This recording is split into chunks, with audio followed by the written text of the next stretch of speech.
Hello, YouTube. Hi. Enjoy, like, subscribe. It's just three dudes talking ball today. Comment what is girl. Katie's a dude gal. in this case. Thanks. We're talking ball. Enjoy. All right, before we get started, Casey ever coming back? Because that baby can vote by now. No, it's like a month, 4 weeks. That baby's in T-ball. I was gonna when make do you a think joke. babies start to talk? That baby's been talking. That baby texts me every day. I don't know. Like, I don't know when the Well, timeline it depends. It's for- usually between my youngest. Tommy did it when he was like 7 months old. Ridiculous, but really about 10 months to a year to year and a half. I have no idea what's crawling, what's walking, what's speaking. I don't even know when you're supposed to be able to read by. Like third grade, second. You should be reading in kindergarten, first grade. Like books, not actual like learning.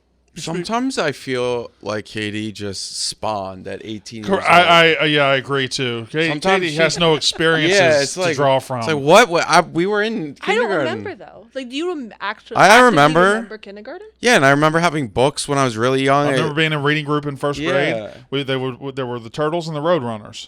And the Roadrunners could read fast. The Turtles needed a little bit more help. What group were you in? I was a Roadrunner. Cool. Yeah. So I remember. I have memories of it. Like, I remember second grade, third. Like, you I started to remember write. second grade like it was nothing. Third grade was Cursive. cursive for me. Yeah. Do you remember? You don't have to say it. Do you remember your first grade teacher's name? Of course, right? You don't? I have a Miss Anderson. Miss Morley's coming to mind. Miss Morley was your name? My elementary school was called Morley. Oh shit. That's kind of Like, funny. I don't remember that was first grade. That could have been anywhere in lower school, kindergarten. I don't remember. Kindergarten, I had Miss Donahue. First grade, Miss Weems. Second grade, Miss Aldridge. Third grade, Miss Friend. You remember everything though. Fourth grade, Miss Sanderson. You're Fifth grade, I had two encyclopedia. teachers, Miss Edwards and Miss Thomas, and I hated Miss Edwards. Do you remember that level? I don't. I remember my first grade, Miss Antonetti. Second grade. That's crazy. Y'all don't remember. Third grade, I had Miss Cornell. You spend every day with them for a year. Fifth grade, I had Miss Stafford, and then Miss Antonetti. Antonetti came back for more? No. What was her name?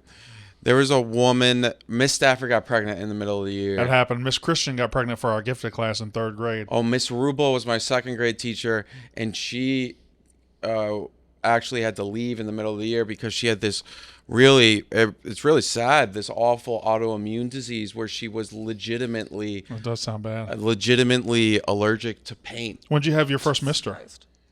I don't think I had a mister any of my years in elementary school. Seventh grade was my first mister. I had Coach Manning for history. Sixth grade, I had Mr. Krugman or Mr. Rains for Latin. Roman? No, it wasn't him. Is there any I understand when you said Latin, you thought I was making a joke about the language, but instead I was making a Roman Reigns statement. Yes. Is there any history teacher that was not a PE or coach teacher? Mine. Like, I feel Mr. Krugman. Actually, he was a great basketball player at the school I went to.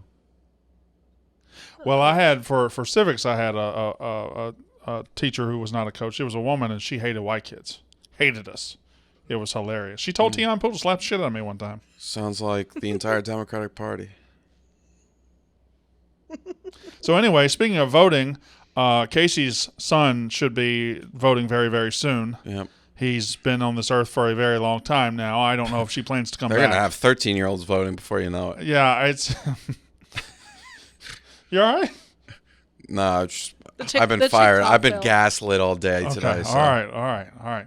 So, but Casey will be back whenever, right after her son's honeymoon. Did you know at this,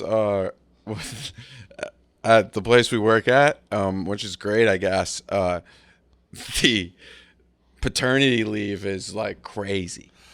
Yeah. I think you can get like 24 weeks here of paternity leave. There's a point where a man. I got to be honest. I got to be honest, Jack. Oh no. If they tried to give me 24 weeks of paternity leave, I would spit in their face. I would laugh at them. No, give me a week. Your guy's been gone for fucking 4 months. He doesn't work here anymore. He's back at the beginning of April. A week at home. I'll make sure everything's good. I'll bring her mom in and everything. She's gonna get all her help. But I'm getting the fuck back to work. Also, you could space it out now. You can't space it out. Yes, you can. There's a guy who you can do paternity leave in 6 months. You can do the paternity leave for 4 months and then do it the last 2 months of the year. But tell you something, and this is the honest to God truth. She don't want you there. Yeah. She doesn't want you. When there's a baby in the house, or like a baby, yeah, for the first week, she needs help getting around. But from like week 1 to month 6, she doesn't want your ass around. She doesn't want to look at you. You did that to her. So you need to get the fuck out of her sight. I don't know. There's a few times I was on the phone with Casey and I just hear screaming in the background, like man screaming, not baby screaming. I'm just like, oh my god, and it's like they just start yelling because it's like the baby. You still talk to Casey? Well, her man's a baby No, too. It was a joke. Like I was like, haha. And the baby exploded. I do think they very much need help. Oh, everybody needs help. Yeah, sure. Although the baby's diaper exploded, not the baby. Yeah, that's a very key. I think we all gathered that the baby itself didn't explode. It's not like a can of Coke where you shake the baby, it just explodes. That's not how it works. I would hope not. But yeah, so a shout out to her son. He's going to his first spring football practice next week, and hopefully she'll be back soon. you know what is exploding or did explode? Your bracket. My bracket too. You're reading an ad. We haven't started the show yet. This is Barstool Sportsbook. I know, but we haven't started the show yet. All right. I was gonna say your bracket doesn't matter, but the good No, news I got it. But don't you want to put it in the show? This is the show. But we haven't even started the show. Cold open. You want to read the ad in the cold open? Is the show. That's wild. Let's do it. Let's do That is it. true. You have not said welcome on the The show hasn't started yet. No. We'll read it. Coming up. Where's your head at today? You're everywhere. That's crazy. I didn't even. No, that's crazy. You know why? It's because you're over here, Yeah. and then we're all jumbled Well, up. we tried to put Katie in the middle, but she did not want to be in the middle. Well, because you guys talk a lot more, and it's that relationship. I like this. Yeah, works for me. I think we should start the show. Let's do it. That way we can get to the ads. The first ever ad in a cold open. All right. Hello and welcome to Unnecessary Roughness. It's me and Jack and Katie. Hello to everybody. Casey will be back eventually. Maybe. I don't know. Yeah, we Yes, want her to. She will be back. God willing.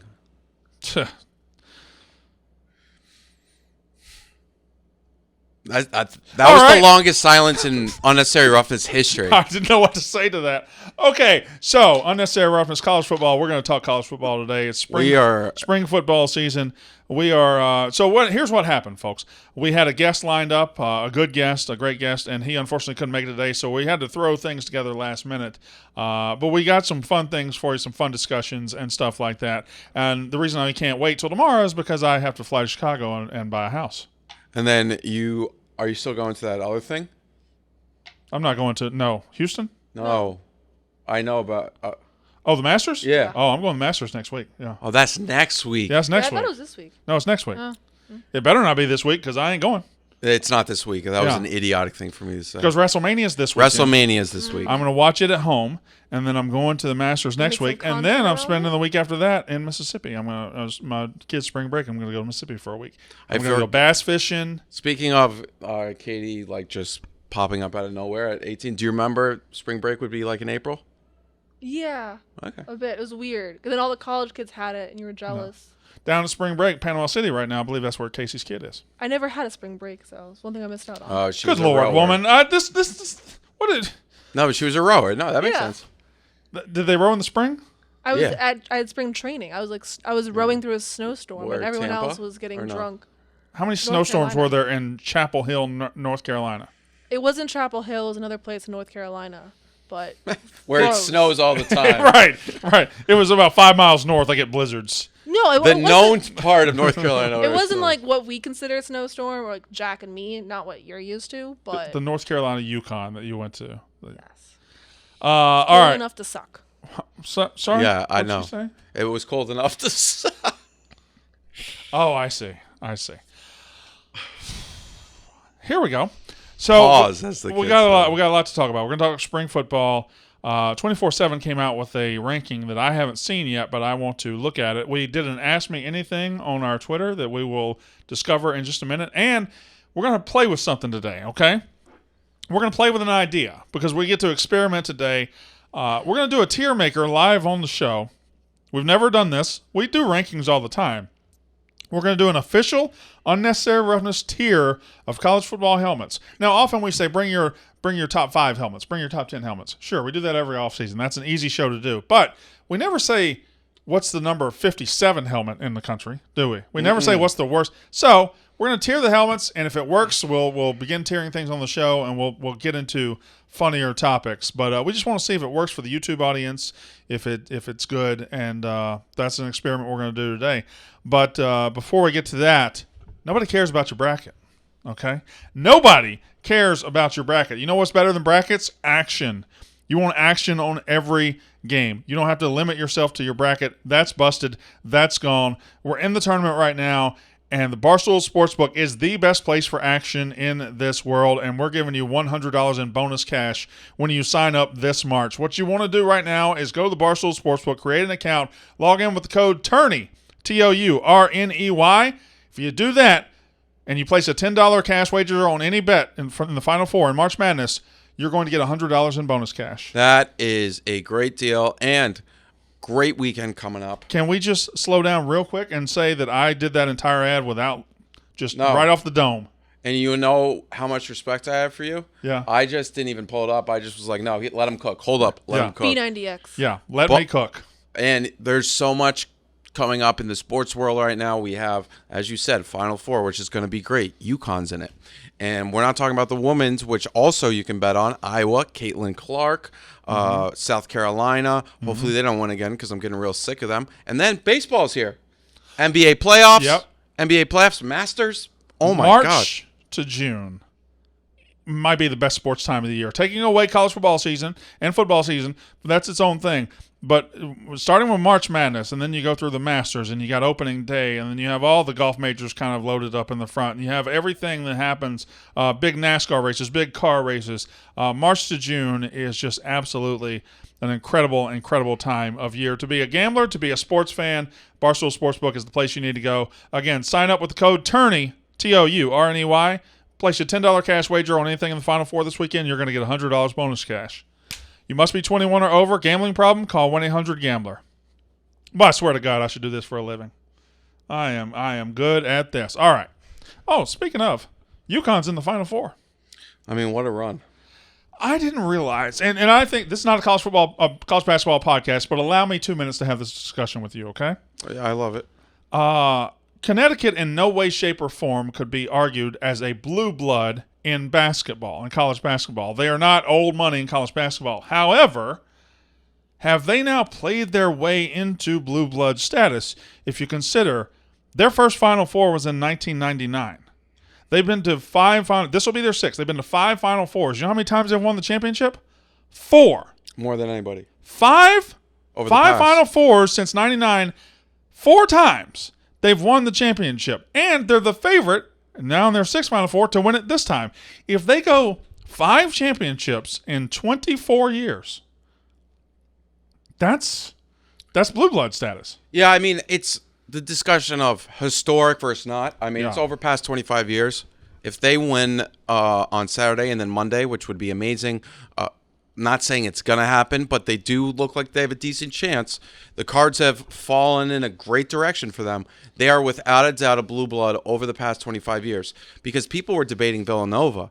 Villanova has 2 over the past. And they won it in a 3-year stretch. A 3-year stretch. And then they have one miraculous run in 1985 when they beat Georgetown and Patrick Ewing. But UConn, they did it with 3 different coaches. Yeah. And the NCAA trying to ruin them. UConn got worse sanctions than. So, which brings a question in, like blue blood versus new money. Yeah. And you would almost entirely always want to be new money. Bring it into football. Michigan is a blue blood. Georgia is not. You'd much rather be Georgia than Michigan because over the last 25 years, if you're saying I could be an all-time great program over the 150 years of college football, or I could be one of the top 5 programs the last 25 years, I'm choosing the last 25 years 100% of the time. Because UConn in college basketball over the last 25 years is arguably the best program. The issue is they don't have the year-to-year consistency at the top. Yes. So, but when they get to the top, when they get close, they get it. So would you rather be I'd rather be UConn. Yes. I would much rather be UConn than, say, Kansas. Kansas has won 2 titles since 2008, right? Yep. They've won 3 titles since 1988. Yep. But they're number 1, number 2 seed every single year. Every year they're top 5, top 10. Every year without fail. But they've won 2 titles since 2000. UConn's won UConn 4. May 2.5x it. Has won twice the titles in one more year. Like it's UConn basketball is just a weird thing. No, without a doubt. I mean, came out of nowhere. All things considered, Jim Calhoun built UConn out of nowhere, along with Gino Auriemma, and which begs the question: could you do that in football? Could you build basketball is so much different. Could you build from nothing into being a blue blood? Now, it has been done in our lifetimes. Florida State started in like 1951. Like Florida State was nothing. Bobby Bowden turned them into a big time major championship winning program, and ever since him, they're disappointed when they're not top 10. Like they went top 5 14 years, and he built them. Now, he did that in the 70s, 80s, and 90s. I don't know. Could you do it now? Are there any schools actively trying to do it? Obviously, everyone's trying to get to the next level. USC? No. But they're historic. Let me give you an example of who I'm thinking of. It's going to be somebody you don't think of. It's going to be somebody with some advantages that have a lot better situation than they've ever shown. Like 50 years from now, could we look back and say, man, UCF just used to be in these other conferences. Yes. Houston just used to be in these other conferences. But Houston does have a little bit of history. Houston's they had got Heisman. history. They had Heisman winners. But if you told me, Brandon, over the next 20 years, a program is coming from way down, way back, and getting to the top of the sport, you have to guess who it is. UCF might be one of my guesses.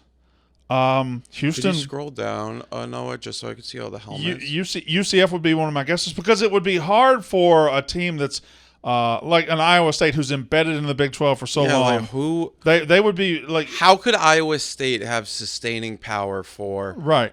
I wouldn't consider UCF from nothing though.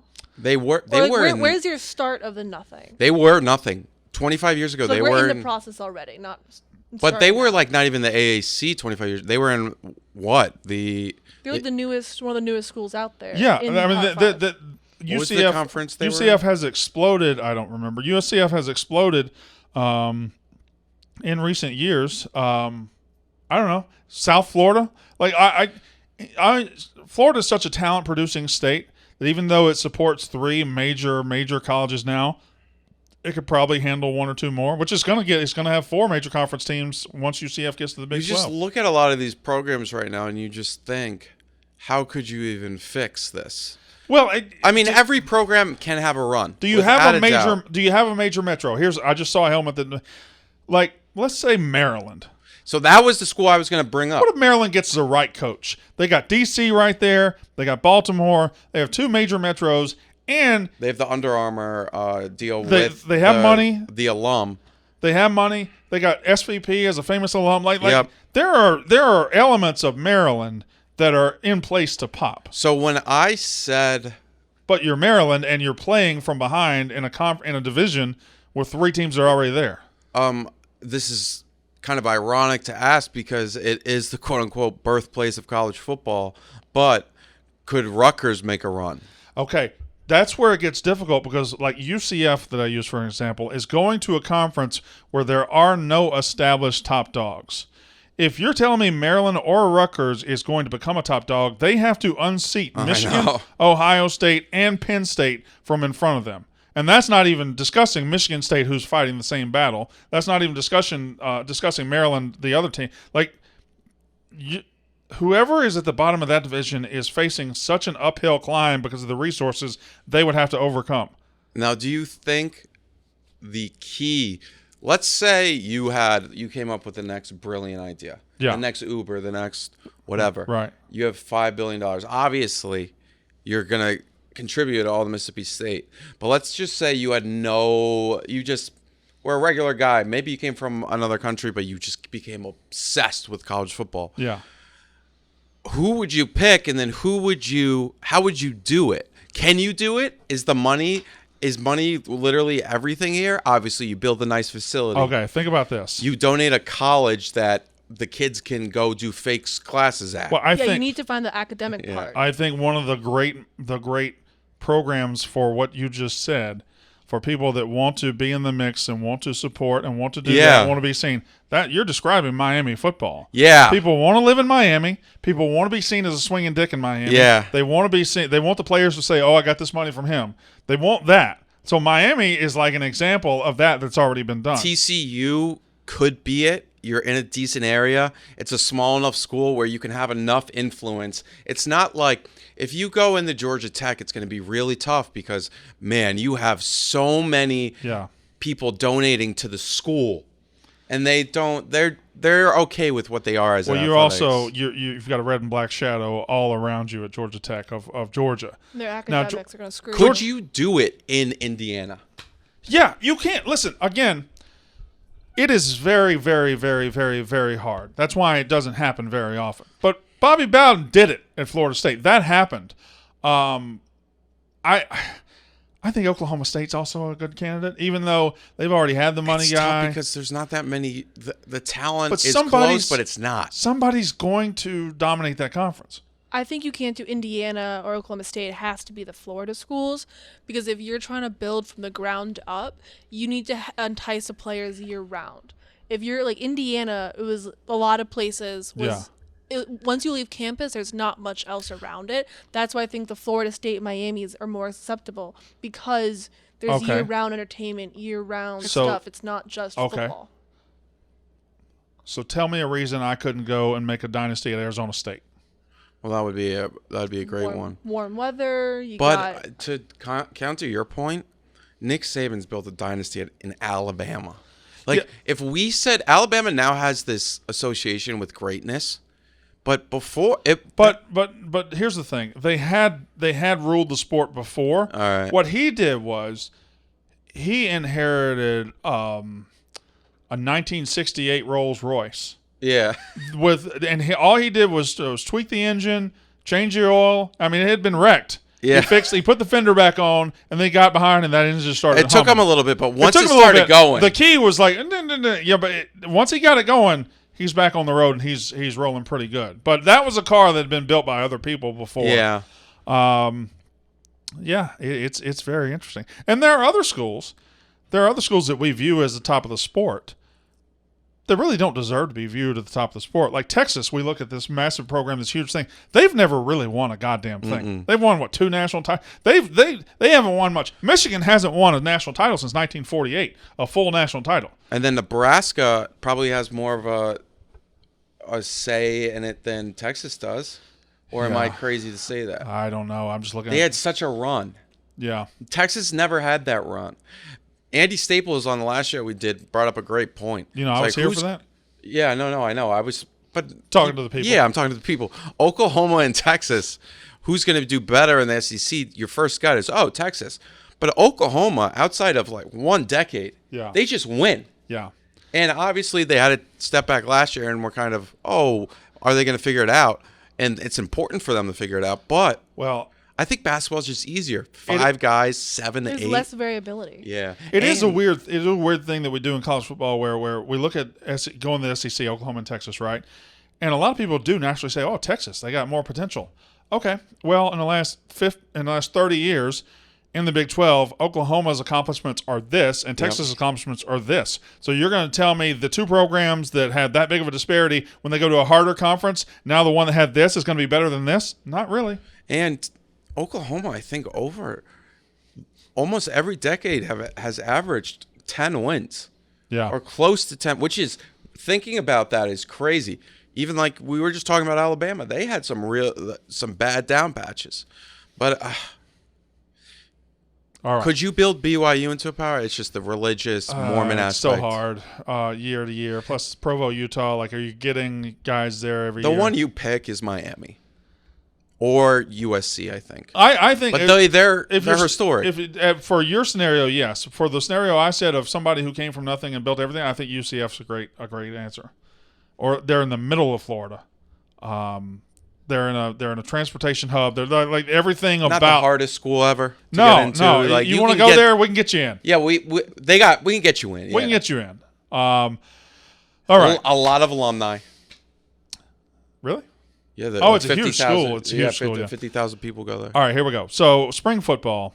Before we get into, I want that 24/7 list in a minute, but before I go take my pee break for the show, let's talk spring football because that's where we're at right now. Most schools, if not all, have at least open spring practice or are getting ready to get on the spring practice field.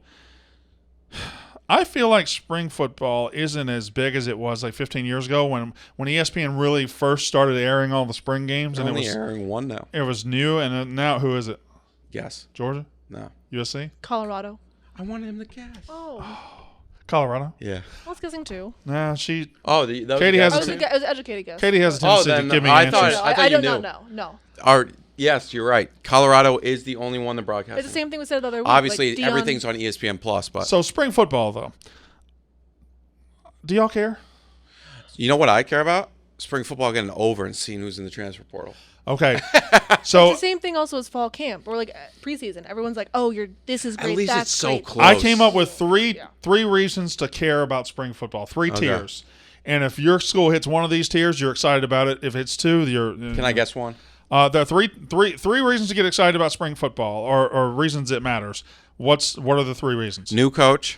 That is tier number one. If you have a new coach, you cannot wait to get out there and see spring practice. So right now I'm thinking the Wisconsin fans can't Yep. wait to see their offense in the spring game. What's the second? Quarterback battle. Yep. If you have a quarterback battle, that is number two.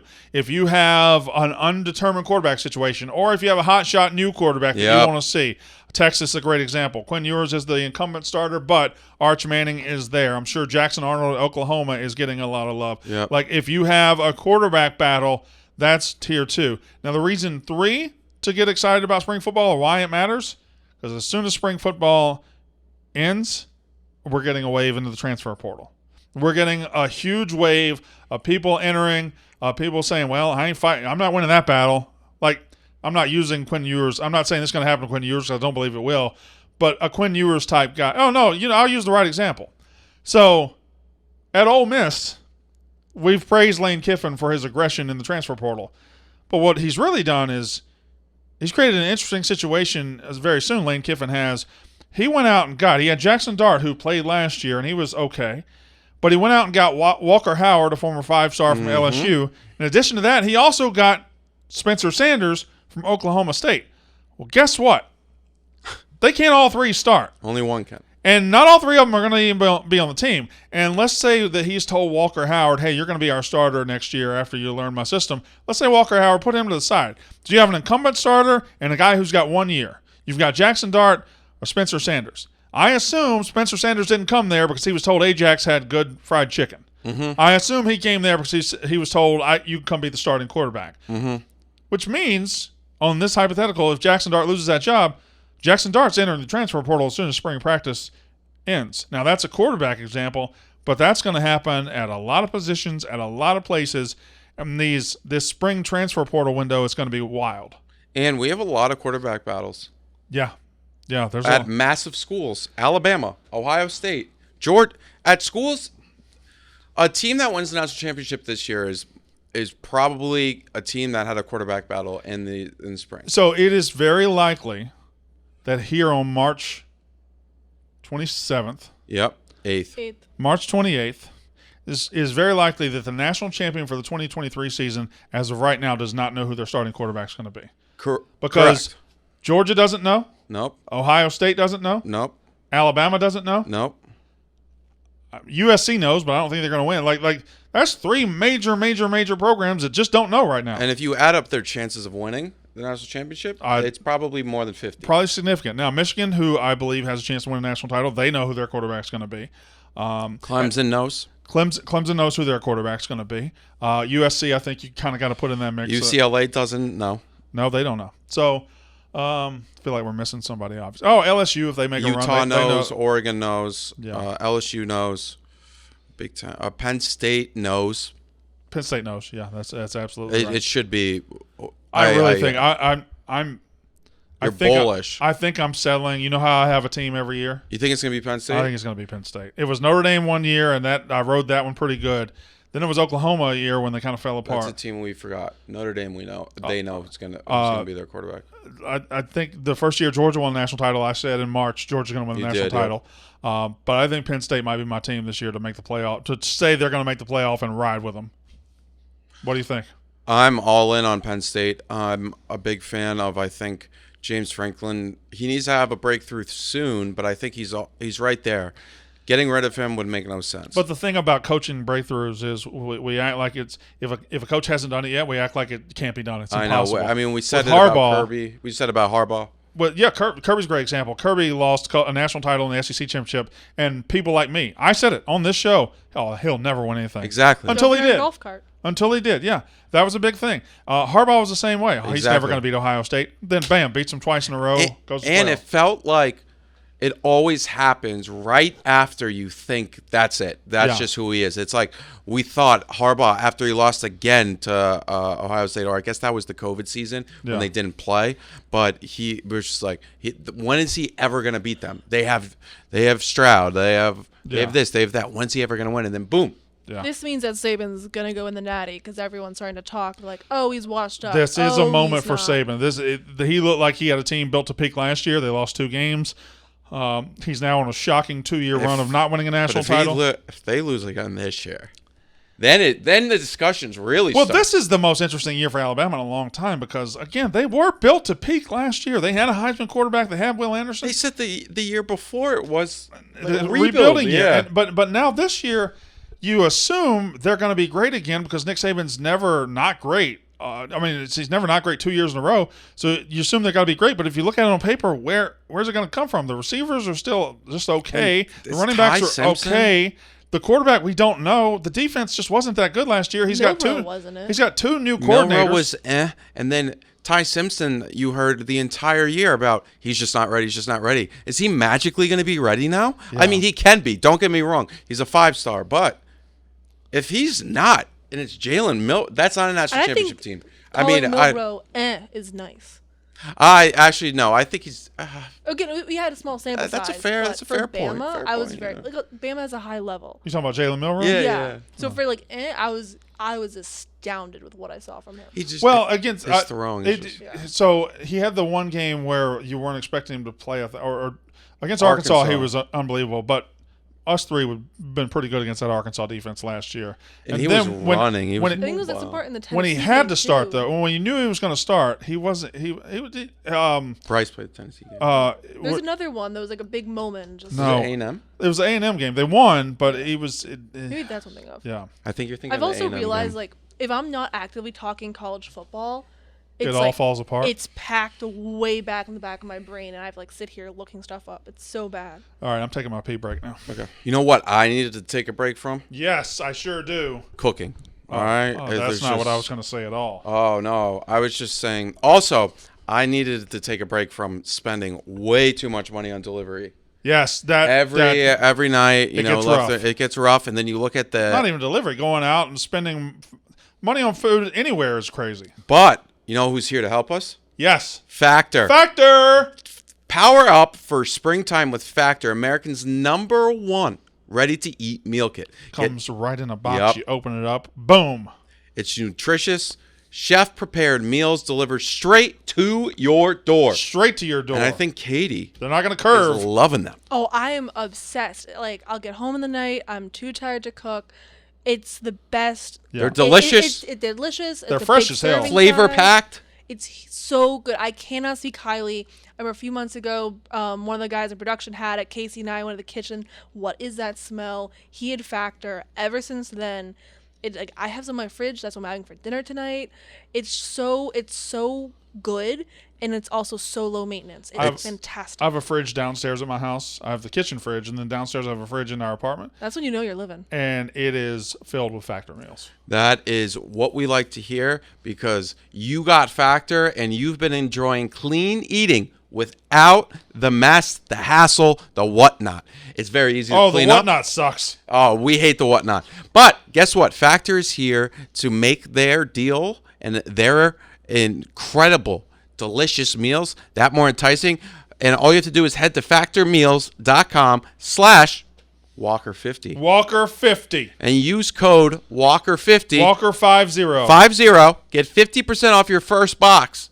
Shit. That's right. 50% off your first box. That's code Walker50 at factormeals.com/Walker50 to get 50% off your And first that's box. Walker, because it's my name, and 50, because that's how old Casey's kid is. Yeah, Oh my 50%. Great deal. He's already lived 50% of his life. Yes. Well, I shouldn't that's joke not a about it, good but joke yeah. at all. All right, here we go. It is unnecessary roughness. Katie, today 24/7 came out with a list. Yes. And I made sure I didn't read this list. I saw this Clemson.net or something tweeted out, and I saw where they ranked in this list. But 24/7 came out with the list saying these are the 12 best in-stadium atmospheres in the country. And I have a feeling I'm going to get mad at this list. Do you want me to read 12? I want you to go from upwards? 12 to 1. Okay. Starting at 12, go. 12 is Ohio State. I think that's The fair shoe, ranking. 12 seems a little low, frankly, but the think only thing I don't like about the shoe is its ridiculously high camera angle. I hate that. Have you ever felt it's loud there? Never really felt that it's intimidating. No. I think it's just because the stands are so there far are certain back. stadiums that are intimidating because the team that plays there is great. Yeah. Ohio State being one of those teams. All right, number 11. Tennessee. Okay. 11. So there are 10 places with a better atmosphere than Tennessee. Wow. That's questionable. Neyland at max is. I would put them top 5. I would put them half top. If not, yeah, only top because 6 I or haven't 7. been to all the. I big mean ones. that fucking game against Alabama last year was one of the most beautiful atmospheres I've ever seen. In We went to Tennessee Ole Miss last year, and that 2 was years ago, insane. yeah, and it was insane. And they weren't even good. Yeah, Tennessee when they're rocking and rolling, there's 10 other ones better than that. Okay, 24/7, give them to me. Here's number 10. Michigan. No. Even their own fans will tell me it's big, it's awesome, but the noise goes straight up. It's quiet. There's nothing about Michigan Stadium that it should be over Tennessee. It's the big house. It is the big house, but hell, I think the shoe is generally regarded as a better atmosphere than fucking Michigan. Better tradition does not mean better things. I agree. The helmets. We'll see. Okay. All right. Number 9. Nebraska. Come on. What are we doing? Is this? Did they make this list in 1997? Is that what happened? 6 hours ago. 6 hours ago? Not 26 years ago? Good Lord. Nebraska, I'm kind of woke on their atmosphere. When you've got rich donors having to spend $50,000 a week to keep your sold out streak going, That's the worst thing ever. that is the dumbest thing ever. Let it end. We all know you're not selling those games out because you got one guy buying 6,000 tickets. Oh, we're giving them to kids. Yeah, you're giving them to kids. That's great. And Still didn't fucking sell out. The kids don't go. Yeah, the kids don't get. Why are you doing that to the kids? All right, number 8. Texas A&M. Over Tennessee in the SEC. Kyle Field over Tennessee. I think that's crazy. I think they deserve to be on the list. I don't think I've heard anybody that really doesn't deserve to be in this mix, but the order is certainly questionable. Texas A&M, I can't put it over Tennessee, but okay, 7. 7 is Florida State. Doak Campbell Stadium.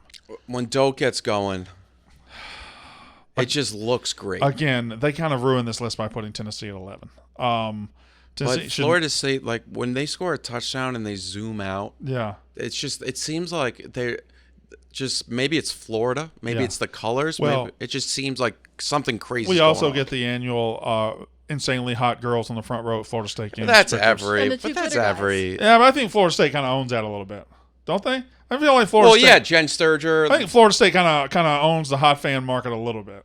Well, yeah, they own like the hot girl, like the regard. Yeah, Number. but like you'll show Tennessee. There's incredibly hot. What number are we at? 6. Number 6. Wisconsin.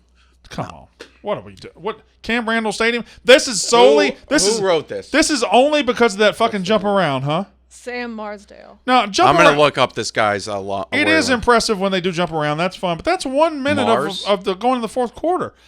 No. That should be a college tradition top list. not Wisconsin necessarily the full over stadium. Wisconsin over Tennessee, Wisconsin over A&M is crazy.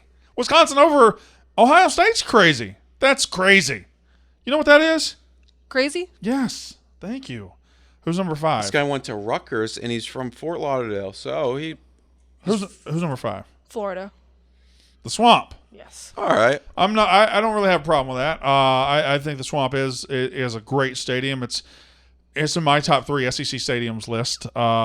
Number 4, I already know because this is the one I saw. Clemson.net reported, Clemson Stadium is number 4 in stadiums. Number 3? First of all, let me just stop there. Clemson shouldn't be number 4 either. Clemson, that's way too high for Clemson. Number 3 is, so hold on. Time out. So let me just gather who I've got coming. So that means I've got room for LSU, certainly. I've got room for Penn State. They're certainly going to be up there. What about Clemson? Clemson was just number 4. Alabama or Georgia's going to have to get squeezed out. One of those is maybe getting squeezed out. What would your top 3 be? I would go probably LSU, Penn State, Tennessee. But who's number 3? Alabama. No, lies. Oh, Auburn should be up there too. Lies, deceptions, blasphemy. No. Alabama's stadium is a business convention. That's what it is. They go there. When they win, they clap. When they don't, they sit there like this. That is not a raucous atmosphere. It's just not. And it's not their fault. They've just been too good too long. Saban has to beg them to stay. Has to beg them to act the right way. No. Alabama is not top 3 in atmosphere. They're top 3 in maybe stadium architecture. They're top 3 in team every year. Yep. They're not top 3 in stadium atmosphere. That's a lie. And not top 3 in helmets. Who's number 2? Penn State.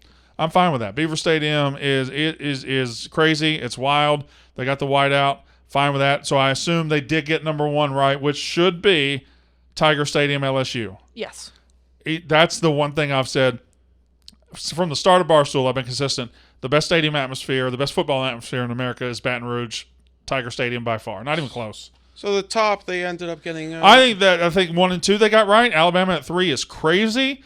No Georgia. No Georgia, which I'm also fine with that. I find it surprising, but I've told you before, I do think Auburn needs to be on that list. We can't correlate. We shouldn't correlate good teams meaning good stadiums. Correct, but Auburn is a wild ass stadium. Yes. Auburn is full. Like South Carolina's got a hell of a stadium atmosphere. Yeah. But I think I could kick several teams out of there for Auburn. I'm trying to think of. I'd put them over Kyle Field. I'd put them over the Swamp probably. Jordan Hare Stadium is a crazy atmosphere. Oklahoma didn't make it. Doesn't Oklahoma have a pretty good stadium? They have a decent stadium, yeah. Yeah. Huh. I mean, they have this great is also crowds. ranked by fan atmosphere too, not just stadium. Like that's the ranking. Yeah, but Oklahoma's always full. Yeah. Do we want to do? Where's my Ask Me Anything? All right, quickly. I'm going to read the Ask Me Anything question, and we're going to go. Joey Freshwater says, who are the Blue Bloods, and what makes a Blue Blood? What makes a Blue Blood to me is a long-time tradition of winning, which led to money, resources, and fandom that that is top 10 in the nation. All right. I think the Blue Bloods are Alabama, Notre Dame, Michigan. Strangely enough, I'm not sure Ohio State really qualifies as a Blue Blood. They don't have the history that these other schools have. They do have the fanfare. They have the fanfare, and they have the modern history. Modern but history. again, which goes back to what I said earlier, I would take last 20 years over Blue Blood all day, every day. USC's a Blue Blood. Also, what point do you have to renegotiate everything? Even though Nebraska used to Did be, you say Oklahoma? are they still one? I didn't say Oklahoma, but they are certainly one. Yeah. Notre Dame, USC, Texas. See, Texas again is they just haven't earned to their Blue Blood potential. Let's see. Elliot Geller, UConn Miami will be a great game this Saturday in the Final Four, but if these teams played in football last year, what do you think the final score would have been? Remember, Miami was a train wreck and UConn was pesky. Give us a FAU SDSU score while we're here. All right, so I would say, when do they play? Because if they play in the first couple weeks of the season, I think Miami wins that game by 2 touchdowns. If they play November, 30. I think UConn might win like 31-27. If UConn beat, I'd be shocked if they beat Miami. It would have been close. I would have said like 31-20. Middle Tennessee beat the shit out of them. I know. Everybody beat Miami last year. That's actually true. UConn could have pulled out a victory. FAU San Diego State would have been a worse 14-13 because they both had unbelievable defenses. Not unbelievable, G5 A worse standards. team than UConn beat Miami in Miami last year. I know, and they dominated them too. It wasn't like a fluke win. If you had to change your fandom, says Just Posa, from your current team to a G5 school, which would you choose? Good question. Tulane's not bad. I think Tulane's a good Actually- answer for me too because it's New Orleans, it's right below Mississippi. SMU's not bad. I think UAB wouldn't be all that bad. It's just kind of like that. Birmingham's not Birmingham, great. Cincinnati, but no, I don't like the geography not- of they're Cincinnati. not You're anymore. losing them. I know. They're but going to the UCF Power is a- Five. Different question though, Katie. Fair. Fresno State. San Diego State's a good one. Boise. Oh, actually, Fresno State's kind of gross. Boise. That'd be fun just for the blue turf. Coastal. I'm kind of out on Coastal though. Coastal's gross. Spencer Shy. Will the If Big I Ten wanted to go get to a pods STD. similar to the 16-team SEC when UCLA and USC join? What does it look like? His proposal: Big Ten West and USC, UCLA, Big Ten East, and everyone else. Well, I think That's just divisions. You didn't do pods. You just did divisions. that was bizarre. And also, if they wanted to do Also, pods, I think they'd have to add 2 more. why would you add both to the West and not change the size of the divisions? That was weird. Michael Tracy, who would be the best transfer quarterback in the ACC? I think It's got to be Brendan Armstrong, right? I think it's gonna be Brendan Armstrong At because NC State. he's reuniting with his offensive. It's Michael Penix 2.0. Brendan Armstrong is one of the weirdest cases I've ever seen. Who else is there? A Heisman level quarterback 2 years ago, Wake Forest, and a trash quarterback. Notre Dame. You But could, isn't Wake Forest someone who's already in the system, or they take a yes, transfer? I'm just like Oh. thinking out loud. Who else is in Duke? is bringing back a quarterback? By the way, is Jerkovich back at Boston College? No, he transferred to. See, we got to have our transfer episode soon. We got to wait till after the spring. though. Friend transferred to. We got to have our Pitts, right? Pittsburgh. Yes, he could be up there as the best one. Spencer Eisern says, "What's the best angle to watch a game live from? All 22, end zone, or sideline? Sideline, and all 22 seats are at the 50." Sideline. I thought all 22 was from the end zone. I don't. all 22 is like end zone above everything. Yeah, it's like on top of the goalpost. It's different. Like LSU, we sat 2 rows in. It was awesome. All I 22 saw would be- none of the game. I'd look at the jumbotron. Best real seat in the fast. house is the 50-yard line, row 18. Yeah. About yeah. How much is Brandon willing to wager on Texas A&M Mississippi State today, March 28, 2023? Says JT Jakubic. Well, that would Where be did we play against the them last year? rules. Where did we play them last year? We beat them. Where did we beat them? Where did we beat A&M last year? Their place or our place? COVID year, we went. It was 20. You were home this year. I was home. Did I beat them? Yeah, 42-24. Oh, I beat the hell out of them. I don't remember that game even a little bit. Did we? Does anybody remember Texas A&M Mississippi State last year? Because I don't remember it a bit. I remember the year before we beat them by 2 points at their place. All right. Big Cat's 10X guy. When is Casey coming back? Who? Ha ha. I guess we're not going to have time to do the helmeteers. We'll have to do them next week I know. because we're going to run out of here. Seth, 14S Brown. Do you see a fast OLB 3-4 defense being better for college defenses to run, or a strong DE with a 4-3 defense better for college defenses to run? I feel like the speedy 3-4 facilitates getting to the quarterback better, sacrificing run D, but the NCAA football is so much more pass happy now. Well, Alabama's been running the 3-4 for a little bit, right? Yeah, a lot of the teams like They've been getting the 3-3-5 quarterbacks. is. Yeah, 3-5 is the new hot jam. Yeah, I mean, yeah. I think because the level of athlete that you can get in college, I think a 3-4 your defense makes more linebackers sense. have to cover. Like your linebackers have to cover, but I feel like I got a much better chance at finding 3 good DL and 4 good linebackers than I got finding 4 good defensive linemen. Defensive linemen are more of are good impact defensive linemen are harder to find than speedy linebackers to me.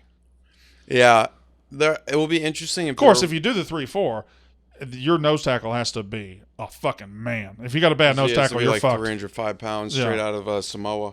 What schools should replace USC and UCLA in the Pac-12 and why? Says Bo Hall. San Diego State and Boise? No, Not Fresno, Boise? Probably Fresno. Should have done BYU while they could. I feel like Boise's going to have a say in that. I think they might take Boise before they take Fresno. It's so I can't imagine them as a Power 5 school. But can you imagine Fresno? No, neither. Like if you look at Boise across the board, like their basketball team was good too. Like they're a better program athletically than Fresno is right now. I wonder how skewed, like if San Diego State gets botched out of the deal if they win the Natty. All right. Michael Salter. Which team will be a bust in each conference? All right, go conference for conference. Anytime somebody has one, go. Who will be a bust in the Big Ten? I just think it's going to be, I'm sorry, not Big 10. I went for Big 12. Big 12, go. I think it's going to be really hard for TCU to replicate that season. It certainly I think will. they're going to be this last year's Michigan State. So what do they have to year. do to feel like it's not a bust? Is it like 9-3? Because if they go 8-4, it's such a step back, but it's still a good season by their standards. I think it depends on the results and who you lose to. Like, did you do a lot of close games down to the wire, basically the inverse of their games this year? They got a lot of regression coming. Or is it blowouts? I think it really, if it's a lot of close games, It's how you lose. yeah. Yeah, if they're losing the same games they won last year, like on If a they have field an goal, Oklahoma type season where they get blown out by like 50 points by teams, that will Or be a real what held disappointment. to 0 by Texas? I really got to get more into the teams coming in. Like a bust in the SEC this year depends on who you think's going to be good. Like I think South Carolina feels like they're going to be really good, but if they go 6-6, is that a bust? So a little bit about Arkansas, the end of the year, kind of falling apart. Arkansas just wasn't very good. And Arkansas, I think, has great bust potential because if they get excited about how good they're going to be, their defense is going to be rough, and they got a new offensive coordinator, and I'm not sure how great Jefferson's going to be without Bryles. We'll see. Sahil Gossain. Most elite high school talent lives in the South, which gives the SEC a built-in advantage. As a Big Ten guy, what do you think are some ways northern schools can neutralize this advantage outside of NIL, which I don't think is sustainable? Go blue. I mean, Outside of it, that is the way. look at Ohio State. Like they go down to Florida, California. They go California. They go where the talent is. Yeah. I mean, Penn State. I mean, there's a lot of talent in Michigan should be at the level now with 2 straight playoff appearances. They ought to be able to go into California and Florida and get a guy that somebody else wants. I mean, they already have, like, I think J.J. McCarthy, he went to IMG Academy, but he's from Florida. And then also, if you think about it, there's some decent talent on the East Coast. If you think about New Jersey area, D.C. area. I know that's not exactly East Coast, but in Pennsylvania, too, there's always a lot of good recruits. It's a huge state, and they love playing football. Where does the transition Big 12 this season rank amongst Power 5 football conferences? I mean, last year they were fascinating. Had a very They were even fascinating, balance. but I don't know if they were good. They may rank 4th or 5th. So the SEC, transition Big Ten. conference, this year is the 4 new teams and Texas and Oklahoma for a year, right? Yeah. That's everybody. It's going to be a. Oh, it's Oklahoma and Texas are still. They're still there this year, so So it's pretty. So they're in that ACC. Yeah. Pac-12 Well, they're certainly not as tier. good as the Big Ten or the SEC, but they're So they could be 3rd or they're 5th. probably better than the ACC. But Pac-12 is going to be good this year. Blake Stackpool, how is Ohio State still favored to win the conference and national title over Michigan? It's even more strange once you realize Michigan is preliminarily favored in all 12 games this season. I'll tell you why. Because talent rules everything. From a talent profile perspective, Ohio State still has far and away the most talented roster in the Big Ten. Now, that talent pools and talent rankings don't take into account toughness, heart, and all that, which Michigan has had in spades over Ohio State. When they get on the field together, Michigan's tough, Ohio State's not. But when you're running it on paper, oh, look at that. They got a 5-star this, 5-star that, 5-star that, 5-star that. Ohio State is going to win the national title. That's why. Does that mean it matters? No, it doesn't at all. Aaron Fiedler, what do you think is a realistic ceiling and floor for Kansas this season? I think they can keep going up to, what they go, 6-6? I see no reason they can't get to 8 wins this year. Now, a floor for me would be falling back to that 4. I don't think you're going to see it fall apart and be a 0 or 1 win team again. But could they go 4-8 in a tough conference? Yeah. Could they go 8-4 in a tough conference? Yeah. Yeah, I think the margins in the Big 12 are very small, especially because what's Iowa State going to look like this year? They had an awful year last year. What's Oklahoma going to look like? Kansas lost to Oklahoma, but there's levels to it. And how will these new teams look? I'd have to look at their schedule because you don't play everybody anymore in the Big 12. Tyler, go ahead. Kansas has to play. They play Cincinnati. They have to play UCF, BYU, Nevada, Illinois, Missouri.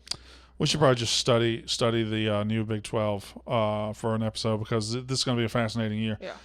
Tyler Torborg, will JMU be the first group of 5 representative in the inaugural 12-team playoff?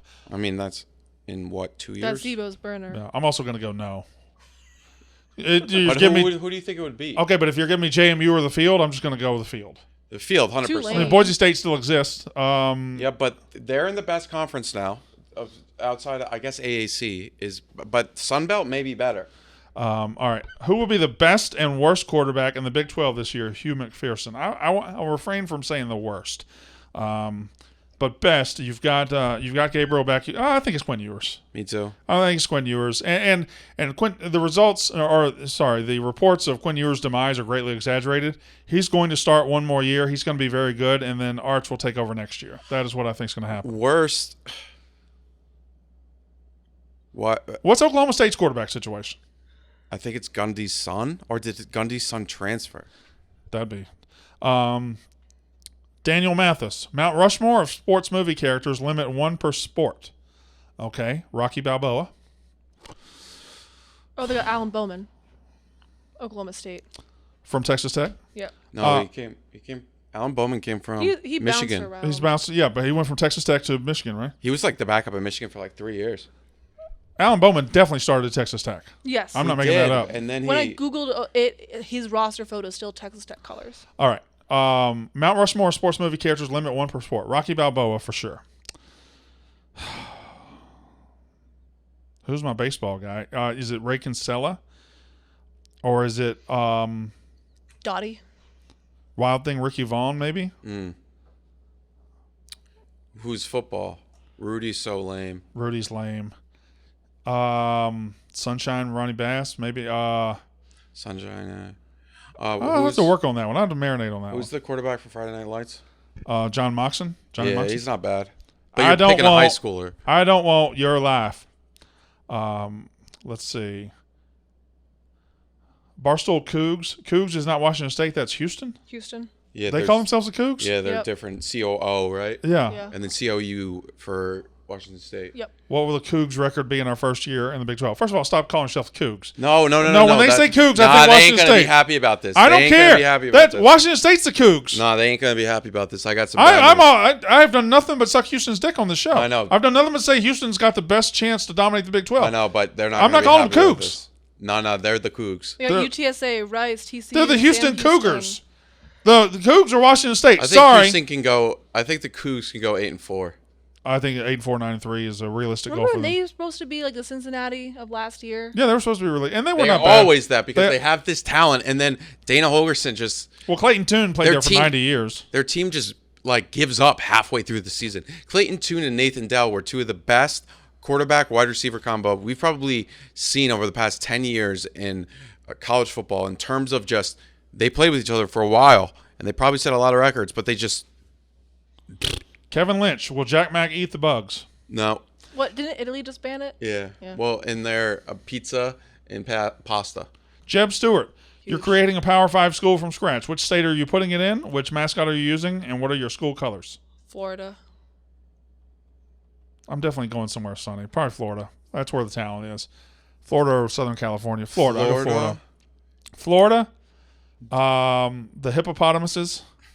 I'm going to be the Lake City Hippos, Lake City State University. It's so funny that the word hippo is not seen as a. But here's the you pro- say it. There are so many badass animals out there we don't use for mascots. Hippo's number one. Hippopotamus is a badass animal. But the way when you say hippopotamus, it just sounds like a funny word. It's like it's a little small creature. No, hippo's the word that can They're kill. massive. The hippos. Just imagine if we had a tank at the end. You'd be scared of the hippos. I don't. Hippos kill more people than anybody. I know. Banana slugs. If I had a tank at the end of a field and there was a hippo swimming around in it, that's badass.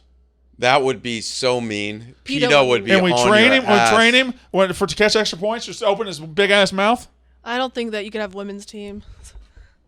Yeah, The softball team, hippos. Hippos. the lady hippos. Go real well. What's happening with the pod when B-Walk moves to Chicago? It's going away. It won't be a thing anymore. I will no longer be on the show, and these three are not talented enough to carry it without me, so it's going away.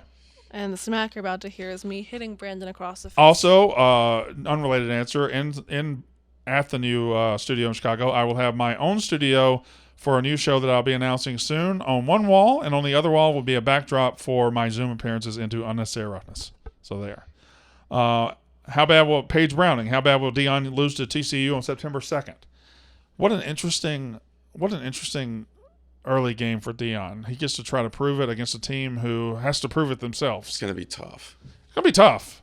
They played in Colorado last year, right? So it's in. They it's in really Fort Worth. didn't pick up that much talent in the transfer portal. Not either. nearly as much as you would have assumed. It'll probably be what happened with Nebraska, Northwestern. The first play, Casey Thompson looked amazing. Everyone lost their minds. And then you had to play a few more plays and everything came back down to earth. I never lost my mind. I only tweeted maybe one Casey Thompson for Heisman once, maybe twice. Big of you. Maybe twice. I think we all tweeted Nebraska's the greatest football team in the history of They college looked football. like the best team ever that first drive. Yeah. Yeah. Who wins and you know what? And then what we did, we were like, and that game ended, and we're like, fuck, I guess Northwestern's better than we thought. Northwestern's pretty good. And they they were didn't the worst. They lost to South They were fucking awful. Southern Illinois, Edwardsville. CU? OSP, the OG. Who wins the Pac-12 this coming year? Do Washington and Oregon go to the Big Ten? How? You're getting too many questions here. How's the SEC play out with all these new quarterbacks at the top of the food chain? Does Michigan Oh my God. He asked 4 questions. All right, rapid fire. Who wins the Pac-12 this coming year? USC. I think Washington's got a chance. Or Utah. Do Washington and Oregon go to the Big Ten? Yes. Does how's the SEC play out with all these new quarterbacks? The great teams will still be great teams. Alabama, Georgia will still be at the top. Does Michigan three-peat the game this coming year? I would say probably. And it's at home. It's at home, and they got a quarterback. I'd say probably. Over under 9 wins for OU football this season. 3 of their losses last year are not on their schedule this year. Yeah, but they were searching for losses last year. If they were on the schedule, they'd find a loss. 9 wins is a lot, man. 9 wins is a lot. Who's their non-conference? I know they don't play Georgia now, but tell me Oklahoma's schedule, and I'm gonna tell you how many wins very quickly. Arkansas State. Win. SMU. 2. Tulsa. 3. Cincinnati. Where? In Cincy. In Cincy. 4. Home Iowa State. 5. At Texas. 5. Versus UCF. Where? Home. 6. At Kansas. 6. At Oklahoma State. 6. Versus West Virginia. Whoa. They're going to be Oklahoma State. Stop. They're going to lose to somebody you don't think. Where at West Virginia? Home. 7. At BYU. 7. Versus TCU. 8. I got 8. I know that there's some that sound like they should be losses, but I think I gave them a couple of wins that maybe I shouldn't have given them. Imagine they play their SEC schedule this year, though. Has college football and basketball lost momentum without video games based off the teams? Oh, that's a decent. It's a good question, but no. College football. It's only bigger. College football has never had more momentum than it has right now. Yeah. Ever. College basketball has like a little bit of a dip because of the less. College basketball is in a fascinating place right now. Yeah, you had a great tweet. The game itself sucks right now. Stinks. It's in a bad spot, but the tournament is so fucking elite that it doesn't matter. I think there's no continuous like. It just shows you how incredible these kids change, or the players change left and right, and the tournament just solves that. They own a month, which is amazing. There's no stars anymore. College basketball is bad right now. And you see that with Caitlin Clark. She's been at Iowa for 3 years now, and she's a star because Iowa's on. Oh, Caitlin Clark's playing. Do you guys think Armando Baycott's coming back? So he's DM me if you want to play with me. Do you guys Jelly Paycheck? Oh, this goes along with what we said. Do you guys think we'll see a similar evening out effect on college football that we've seen in college basketball this season with a 12-team playoff, portal, NIL, all things that have a huge effect? Just seeing the signs slower than basketball, or is this year's March Madness an anomaly? I think it's going to take a lot longer to even out because there's more players, more moving parts. I think it's going to take probably 3 to 5 high school seniors to college freshmen to absolutely bust and reset the market, and then that will start the resetting process. I don't think the market will ever reset. Here's what has happened in basketball that is not or has not happened in football. College basketball is in a period right now where the super coaches have all retired and nobody has stepped up to take their place. If you said that thing in football, Saban's still at Alabama, Dabo's still at Clemson, Ryan Day's still running the things at Ohio State. Like, these super coaches still exist. In the last 10 years, first of all, Coach Cal's at Kentucky, that's their own. They're restraining their own program because he's a bad coach, and they just let him run that program. So that takes Kentucky out of it. Bill Self is running things at Kansas, but Coach K is gone, Roy Williams is gone, Jim Boeheim is now gone, and all these superpowers are just kind of average now, whereas you don't see that happen. When a coach, even when a coach leaves in college football, a superpower pretty much stays a superpower. Yep. Until something goes wrong. Like, Ryan Day picked up where Urban Meyer left off, and that doesn't really happen in basketball as much because it's harder to maintain because it's so one player can make such a much bigger impact that it's easier to lose it. Mm-hmm. Let's see. How different is Mississippi State football today if Cam Newton took the money and went to Starkville? Well, he did take the money. He just took more at Auburn. So if we had offered him more money than Auburn did, like we should have, he would have come to Mississippi State and might have won a national title. Which would have been crazy. Would have been crazy. But, yeah. I mean, the dogs would be named Cam, not Dak. No, Dak still would have come.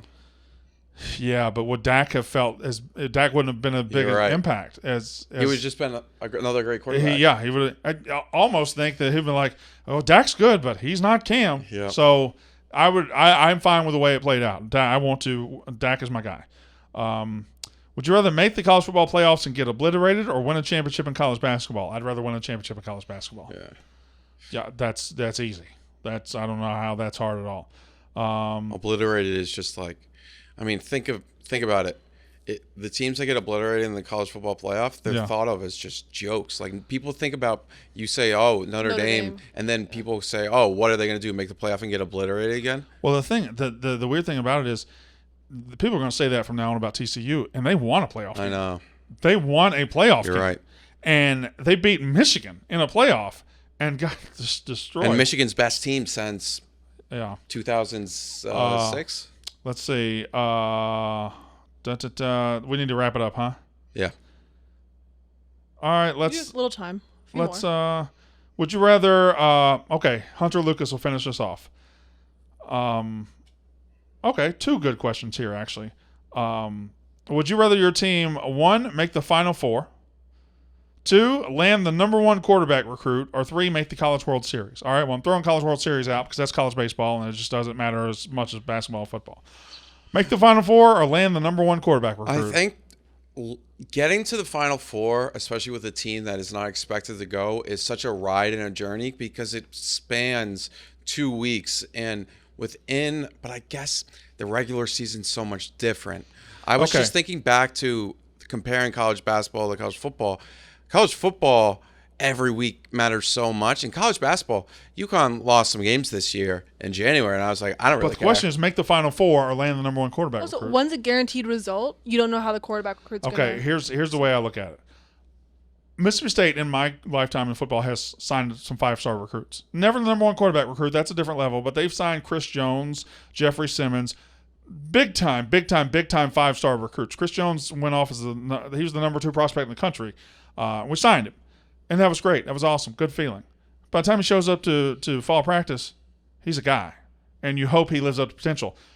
Mississippi State made the Final Four in 1996, and that was the best 2 weeks of my fucking life. That's what I'm saying. Those 2 weeks. That was the best 2 weeks of my life. Those 2 weeks take over everything. It's just so electric, and especially if you're younger, if you are lucky enough to be on a campus, it just takes over. Especially if Kansas makes the Final Four, it's a little bit different. But like even UConn this year, the ecstasy of the fan base that I've seen is, even for a team that's won as many championships as you've said, is just elite. People just can't believe it's happening. And this is what college football fans need to quit doing. Landing a recruit does not equal an actual accomplishment.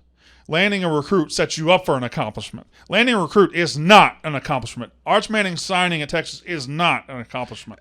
It sets you up for an accomplishment. Texas going to the Final Four this year would have been an accomplishment. It is a good step, though. It's a good step, and it gets you going in the right direction and gets you excited and everything, but it has done nothing.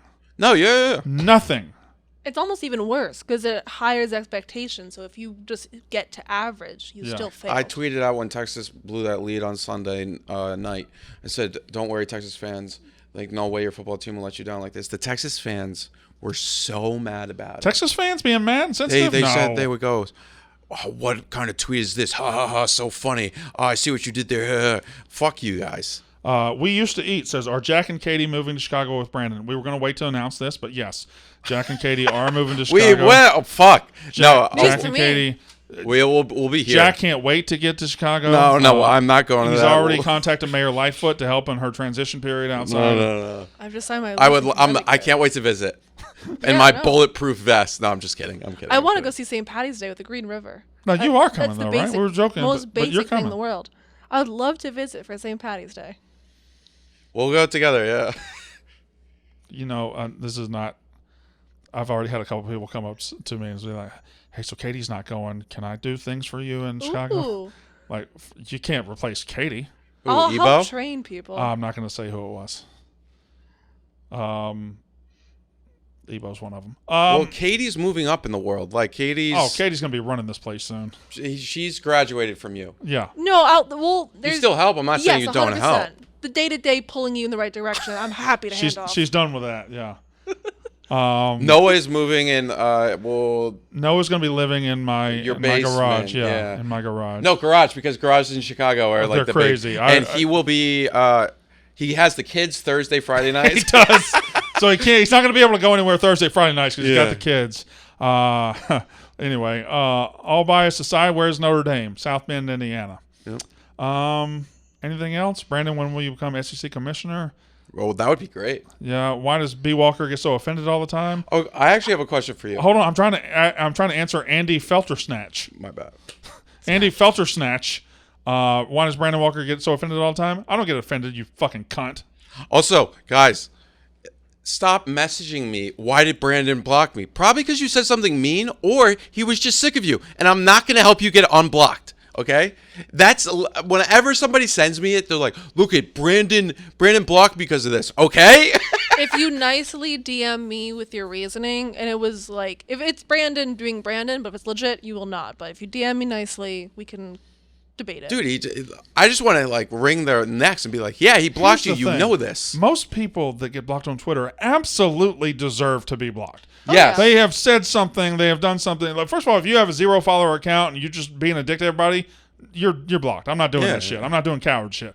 Secondly, usually I have been sensitive in places, but usually if somebody gets blocked, they have deserved that block. Now, that doesn't mean you're blocked forever. Katie goes back periodically and just lets people out of the pen. Yeah, if I've had people periodically also DM me, be like, "Hey, this is what I did." I'm like, "Fine." I saw a guy the other day that showed back up, and I had him blocked, and I was like, "God damn it, Katie!" And I blocked him immediately. I'm like, "This guy shouldn't be let out." The last question, then we'll leave. So yesterday, you know how Rico's just like complete end game is being an assistant head coach of a college basketball program. Right. Like he's obsessed with like that idea. Yeah. We would never be able to be football coaches, but Correct. it's tough because college is different. But overlooking a program, is that enticing to you or no? It's a role, GM. Yeah.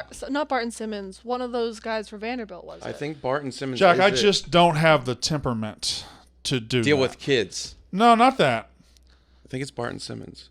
He's But- the GM of Vandy.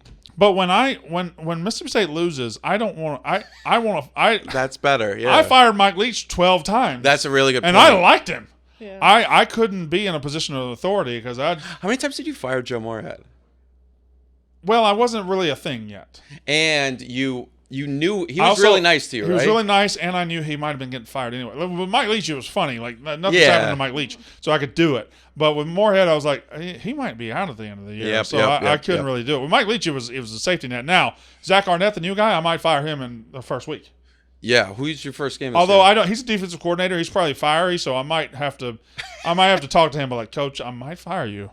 Don't get upset if I do, because I always hire you back. and you can show him all the times you fired Mike Leach. I always hired him back though. Yeah, no, I loved that bit. Yeah. It's unfortunate we can't run it anymore, but And then and my favorite was when the next week we'd win a game and the fan, an Arkansas fan, would be Yes. like, "Hey, you fired him last week." Yeah, I sure did, but I hired him back in time to beat your ass. All right, We've been given the bat signal. well, bat signal. We got to go because more important podcasts. no, come on, stop that. They booked the room, guys. We gotta listen to the rules. All right, rules we got to go. Unnecessary roughness. We'll tear helmets next time. That's unnecessary roughness. Sit down so we can do the YouTube ad. That's the show.